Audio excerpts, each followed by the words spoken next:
નમસ્કાર મિત્રો આજની વિડીયોમાં વાત કરીશું દેશ અને દુનિયાના સુપરફાસ્ટ સમાચારની। સૌપ્રથમ વાત કરીએ તો શાહરુખે તેની દીકરી સુહાના સાથે સાંઈ મંદિરના દર્શન કર્યા છે। બોલિવૂડના બાદશાહ શાહરુખ ખાને તેની પુત્રી સુહાના ખાન સાથે શિરડી સાંઈબાબા મંદિરની મુલાકાત લીધી હતી અને પૂજા કરી હતી। આ પહેલા શાહરુખે જમ્મુ કાશ્મીરમાં ત્રિકુટા પહાડીઓ પર સ્થિત માતા વૈષ્ણવ દેવીના દર્શન કર્યા હતા। તમને જણાવી દઈએ કે આ દિવસોમાં શાહરુખ તેની આગામી ફિલ્મ ડંકીને લઈને ચર્ચામાં છે। આ ફિલ્મ 21 ડિસેમ્બરે સિનેમાઘરોમાં રિલીઝ થશે। અન્ય મહત્વના સમાચારની વાત કરીએ તો ટ્રકે અનેક વાહનોને ટક્કર મારી 16 લોકોના થયા છે મોત। વેનેઝુએલામાં એક ભયાનક અકસ્માત સર્જાયો હતો।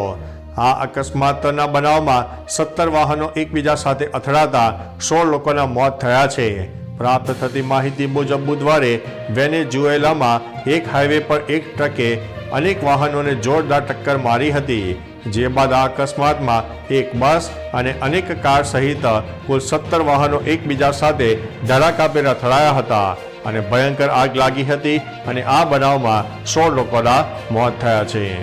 અન્ય મહત્વના સમાચારની વાત કરીએ તો શાહી ઈદગાહ બાબતે ઓવૈસીનું નિવેદન।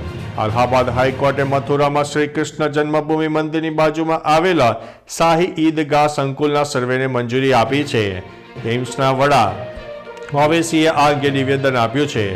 ઓવૈસીએ કહ્યું છે કે મથુરા વિવાદ દાયકાઓ પહેલા મસ્જિદ સમિતિ અને મંદિર ટ્રસ્ટ વચ્ચે પરસ્પર સહમતિથી ઉકેલાયો હતો। એક નવું જૂથ આ વિવાદો ઊભા કરી રહ્યું છે। કાશી હોય કે મથુરા હોય કે લખનૌની મસ્જિદ હોય, આ અંગે કોર્ટ સમક્ષ નિર્ણય લેવામાં આવ્યો હતો। તો ચાલો મિત્રો, ફરીથી દેશ અને દુનિયાના સુપરફાસ્ટ સમાચાર લઈને મળતા રહીશો। ત્યાં સુધી અમને રજા આપશો। નમસ્તે।